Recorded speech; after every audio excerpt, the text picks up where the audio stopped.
You're listening to The Whole Truth, a Resources Rising Stars podcast. Richard, Kingsland has just put out some outstanding metallurgical results. In a nutshell, they say in the release that you've just put out that it shows that this graphite project is, not only is it huge, but it's no longer in risk of being a giant white elephant or black elephant, should we say. You've actually got something that's highly valuable. Yeah, that's right, Paul. Yeah, we've spent the last 12 months, I guess, de-risking the project, from the initial point of view for additional studies.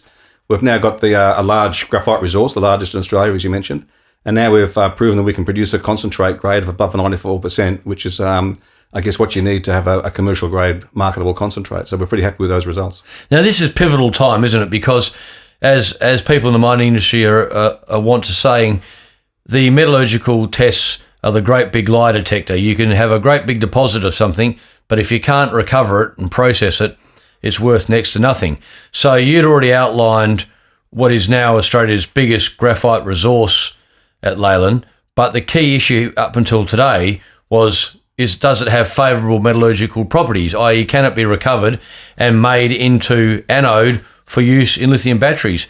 What do these results tell us? Well, it's the first step there, Paul. Yeah, we can produce a concentrate, which we can work on further. We've got 94% total graphitic content in the concentrate so far to date in the test work. And the test work's still continuing, I'd add. We haven't finished yet. We're still doing more test work for the flotation characteristics. But it enables us now, sometime soon, to produce a bulk concentrate. And from that, we can do more test work to assess the amenability for making spherical graphite and hopefully down the track, purified spherical graphite for our EV battery use.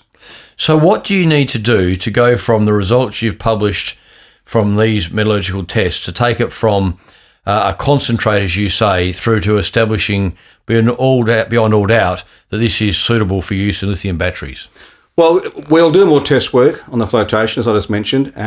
We'll produce a concentrate sample of around, I think, 25 kilograms, and we'll send that overseas for more test work. I think we'll send it to Germany, and they'll go through the processes there to make spherical graphite, and then onwards from that to make purified graphite as well. And that's a test work. We'll sort of work out how much of the graphite will be suitable for EV use, how much will be suitable for other uses as well. I mean, there's multiple uses for graphite, so we wouldn't expect all of it to go into the EV battery use, but we'll assess the viability for different processing routes for it. So that's something we'll hopefully progress later on this year. It's already mid-year now, so let's say the second half of the year we'll progress that. It might be later this year or earlier next year to get results out of that.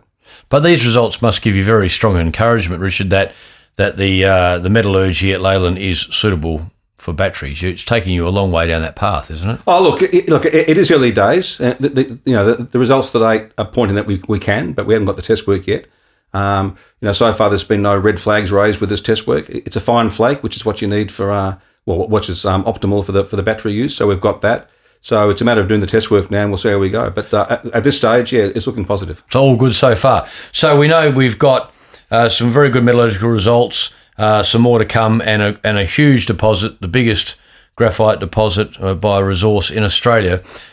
Surely you're starting to get some interest now from sort of overseas buyers, commodity traders, battery producers and the like? Look, we have had some very preliminary approaches. Nothing concrete. Nothing that's material or announceable yet. But we have had people just ring us up to say hello. Now, people are aware of what we've got and where we are. And I think our location is the important thing, given we're so close to the port of Darwin and close to potential Asian markets. So I think there's interest there. I think once we go through the stages of the more metallurgical test work and working into more of the let's say feasibility type of work, I think we will get a lot more interest in that. So I'm expecting. Look, it might be later this year or into next year. I'd like to think that we can be more formal in those discussions and hopefully have something to announce to the market next year sometime. Would be nice. Now, of course, all these results and discussions are happening against a backdrop, a macro scenario that would appear to be very favourable for graphite coming out of Australia. You're right there. I mean, if you look at developments recently in the United States, they've had to delay tariffs on graphite because there's no domestic supplies in North America. or sufficient supplies in their other friendly countries, so to speak, to supply graphite into the market in North America. I think once they introduce their 25% tariffs in a couple of years for imported graphite from China and other places as well, which aren't foreign entities of concern. So they're looking at sourcing graphite from countries other than foreign entities of concern, which includes China and some other countries.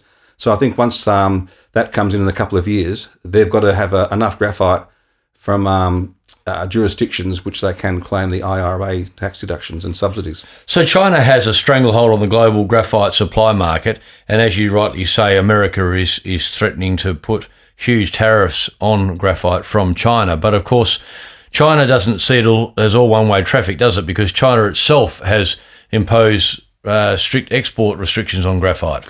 Well, they haven't actually imposed any restrictions yet, but they've got the mechanism to do it. They now require export controls. So that just says to the rest of the world that they can, if they want to, limit supply or supply certain aspects of the supply chain and not others. So it's just a bit of a wake up to the rest of the community or the rest of the global community to diversify away from that one market.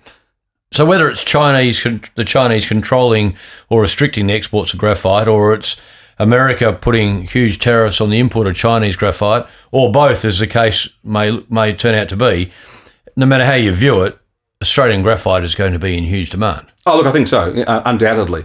We aren't the only project in Australia. There are several other ones that are more advanced than us. So I think the demand characteristics for graphite going forward are very strong, especially with the EV use.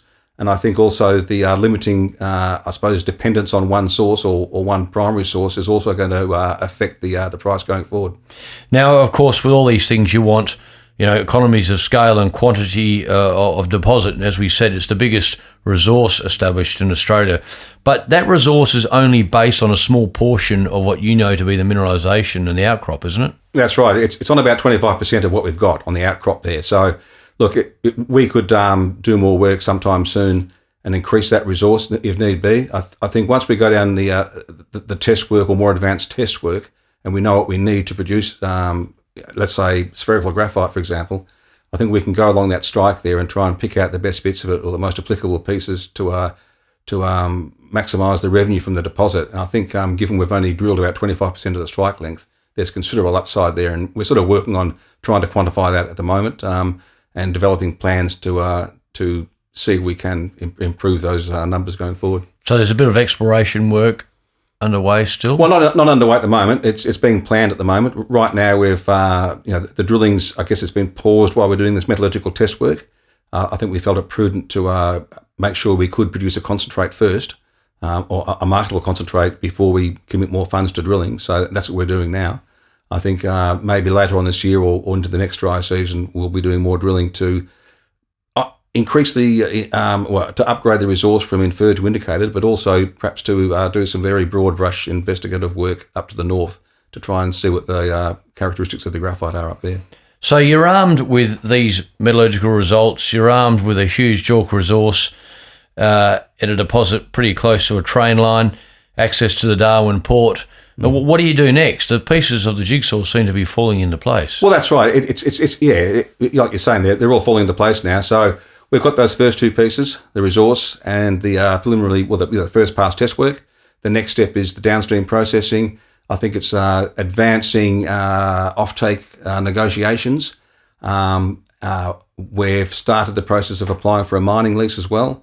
And I guess going into next year, we'll start doing some of those preliminary mining studies, economic studies and things like that, and more drilling and more test work.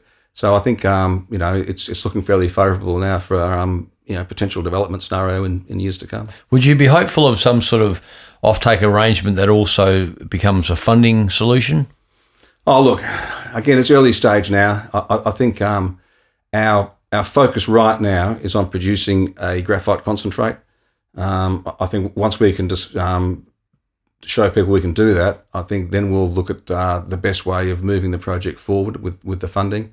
There's various options there. We're in Northern Australia, so we do get potential government support with NAIF and the like, and critical minerals funding as well. So we'll look at all those sort of aspects going forward. But at this stage, our focus is on getting a a project which we know can produce a graphite concentrate which can be used to produce downstream products. You mentioned government support there in NAIF, given your location in the north of Australia. Is there a prospect here that the federal government's new policy of picking winners, for the want of a better term, this critical minerals support strategy that the federal government unveiled recently, could be a benefit to Kingsland? I would think so. I think we've got more work to do to de-risk it. But I think once we do that, yes, we'll be at the forefront, I think, of those sort of considerations from the government, given our location and also the commodity, graphite, which is now a critical mineral and obviously very important to our electric vehicle batteries. So we can expect to see you around the halls of Canberra with your hand out? Possibly. I'd like to think that maybe they can come up to Pine Creek and talk to us. We'll wait and see, yeah. And just finally, on getting it out of the port is obviously a major advantage, isn't it? I mean, it's all very well having a big deposit, but you've got to be able to get out of the country. Oh, that's right. And the Port of Darwin, we've been up there. We've had a look at the port. We've discussed potential scenarios with the people there.